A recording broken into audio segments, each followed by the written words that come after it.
Listen attentively, my youngster.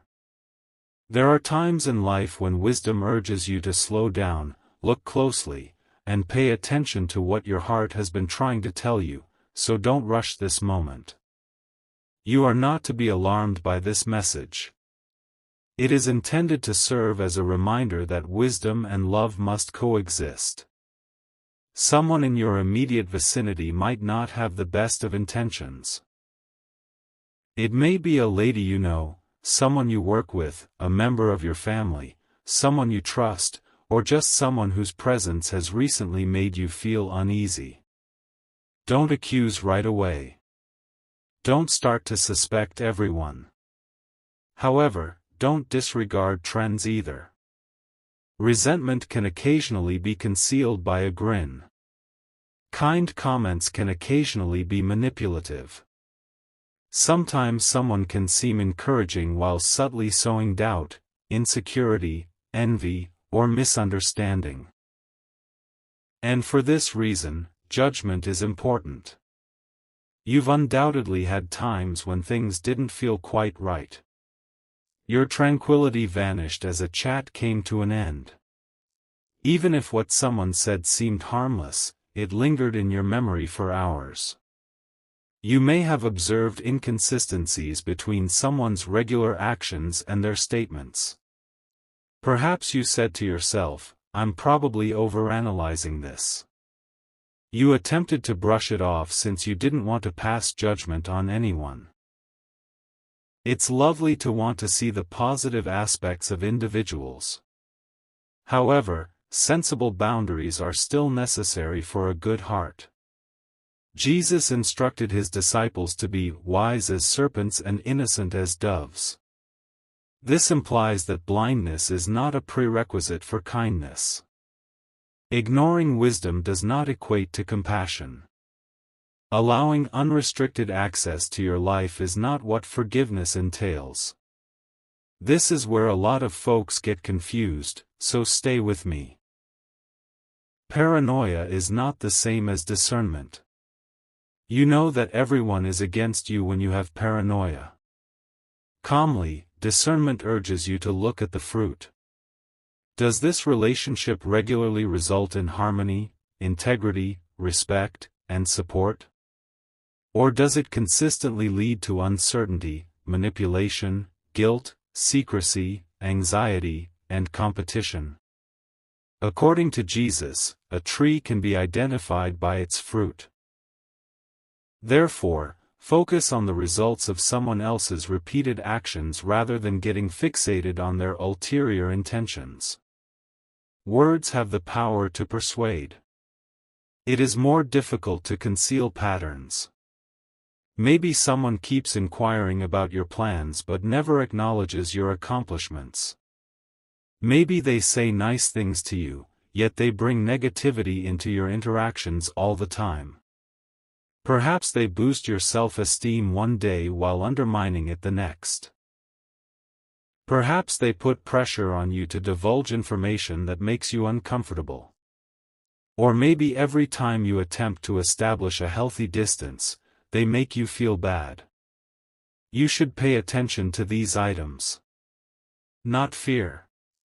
Pay attention. Attacking someone is not necessary. You don't have to confront someone just because you feel that way. Sometimes the best course of action is to just take a step back, watch, pray, and give time to reveal what emotion cannot. Too much of your life has been spent thinking that maintaining peace equates to making everyone happy. It isn't. Sometimes you don't say anything because you detest conflict. Sometimes your heart tells you to say no, but you choose to say yes. Sometimes you give it another go because you're worried that establishing limits would make you seem cruel. However, boundaries do not equate to hatred. Boundaries can be a source of wisdom. You don't need to share your private ideas with everyone. Not everyone needs to know your next move. Your relationships, finances, aspirations, challenges, and future plans don't have to be shared with everyone. Certain things get stronger when they are shielded, when they are still developing. Consider a seed that is underground. Something holy is taking place underground before anyone notices the tree. Its roots are growing. Its power is growing. Additionally, the seed may have difficulty growing if the soil is continuously disturbed. Certain aspects of your life require the same level of security. You don't have to tell folks everything in order to love them. It is possible to forgive someone without going back to your bad habits. It's possible to wish someone well while acknowledging that they shouldn't have the same access to your life. Additionally, you can withdraw amicably without inciting conflict. Finding a villain is not the point of this. It has to do with growing in wisdom. Perhaps your intense desire for a relationship to succeed caused you to ignore warning indicators. Perhaps you overlooked disrespect because you were reminded of the person's positive experiences. Maybe you continued to justify actions that caused you pain on a regular basis. They probably didn't mean it, you remarked. Maybe I'm being too sensitive, you remarked. I don't want to lose them, you said. However, there are instances where maintaining the incorrect link comes at a much higher cost than losing it. You lose your peace as a result. You lose focus as a result. You lose confidence as a result. It costs you the emotional fortitude you require for the people and obligations that are really important. For this reason, the Bible frequently links protection and wisdom. Because everything we do comes from our hearts, Proverbs advises us to protect them. Building walls so high that no one can love you is not the same as guarding your heart.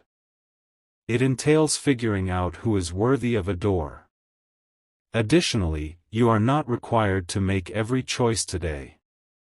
Sending an angry mail is not necessary. You don't have to publicly expose anyone. You don't have to provide evidence to support your suspicions.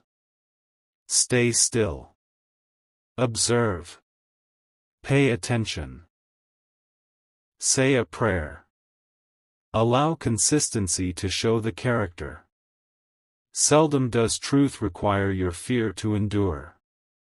When something is genuine, time tends to clarify it. Healthy limits won't ruin a relationship if the other person truly cares about you. A sincere person will eventually recognize your right to have boundaries, even if they don't instantly comprehend them. However, manipulation frequently responds in a different way. When access is restricted, it gets irate. When control is in jeopardy, it utilizes guilt. It makes you feel accountable for the feelings of another individual. For this reason, you need to understand the distinction between control and love. Love is respectful. Manage the pressures. Love pays attention. Control requirements.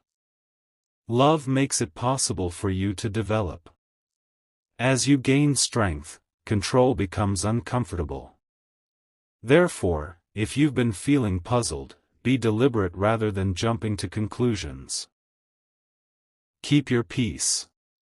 Safeguard your personal life. Keep the dreams that God has set in your heart safe. Above all, shield your relationship with God from human noise. Sometimes you won't be able to grasp someone else's motives right away. You might never be aware of every chat that took place behind your back. You might never find out exactly what someone thought of you. Furthermore, you don't have to know. Finding every secret is not necessary for your tranquility. Knowing how you will react must be the source of your tranquility. You'll reply wisely. You'll answer by praying. You'll reply patiently. When boundaries are required, you will react with them. You won't allow yourself to get resentful. Because resentment would make it possible for someone else's actions to dominate you long after you left. Don't allow that to occur. Reconciliation is not necessarily the result of forgiveness. I release what happened, but I have learned from it, is sometimes all that forgiving entails. You can move in a different way while still forgiving. You may say no and still be forgiving. You can be forgiving while still realizing that rebuilding trust requires deeds rather than words. And be humble enough to rectify yourself if you realize that you misinterpreted someone. That is wisdom as well. Instead than making you more conceited, discernment should make you more loving and honest. Keep in mind that you don't have to worry about what someone else might be preparing. Psalm 23 tells us that God is with us, so we don't have to live in fear even when we go through difficult times. That doesn't imply there won't be challenging people in life. It implies that challenging individuals do not have to dictate your fate. Your value cannot be determined by their opinion. Your objective cannot be erased by their jealousy. Your tranquility doesn't have to be taken by their trickery. Furthermore, God's love for you is unaffected by their rejection. So raise your head. You are gaining valuable knowledge. You're learning how to maintain your compassion without being gullible. You are discovering how to love without giving up on yourself. You are developing the ability to forgive without constantly offering to heal the same pain. And you're discovering that sometimes distance is necessary for calm. Pray before responding to someone who has been upsetting your tranquility. Seek wisdom. Request clarification. Consider if you are reacting to fear or facts. Next, observe the pattern. Refusing to react right away has strength. Refusing to debate about everything has its strengths. Changing someone's level of access to you discreetly carries power. Every healthy choice you make doesn't have to be explained to everyone. Silence is not always a sign of weakness. Silence can sometimes be a wise way to gather information. Distance isn't always a penalty. Distance can be protective at times. Leaving a situation without letting it alter your kindness can sometimes be the greatest achievement. Do not let the identity of the person you believe this message may depict overtake you, my kid, no matter what you are going through. Focus on your own heart. Do you walk with wisdom? Are you defending your tranquility? Do you pray before making choices? Are you paying closer attention? When limits are necessary, are you establishing them? Your power is located there. All the hidden intentions around you are beyond your control. However, you have the power to decide who has access to your life. What you disclose is under your control. The speed at which you react is within your control. Prayer is an alternative to panic. Wisdom rather than retaliation. Instead of pandemonium, there is peace. And faith rather than fear. So get away from the noise tonight or any time you have a moment to yourself. Set your phone aside. Shut your eyes. Take a breath. And offer sincere prayers. God, grant me the discernment to identify what is and is not healthy. Keep my heart safe from terror, yet keep me from ignoring what I must see. Assist me in loving others without sacrificing my wisdom. Please help me forgive without going back to harmful habits.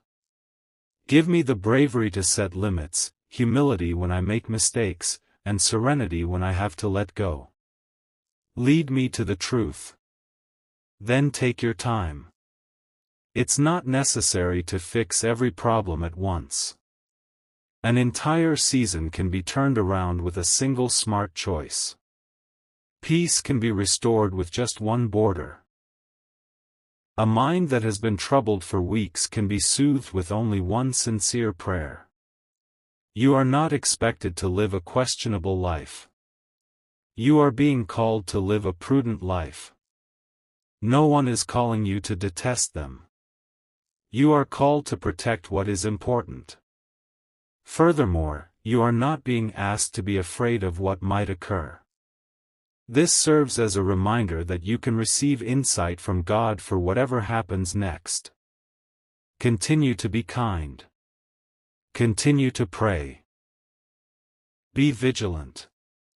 Remain calm.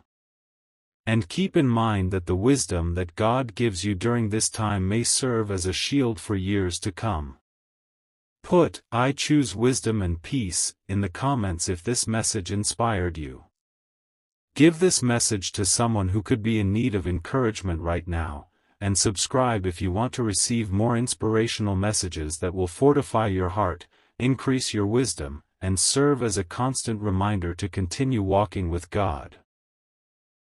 I hope your thinking stays clear, your heart stays calm, and your actions are driven by faith rather than fear.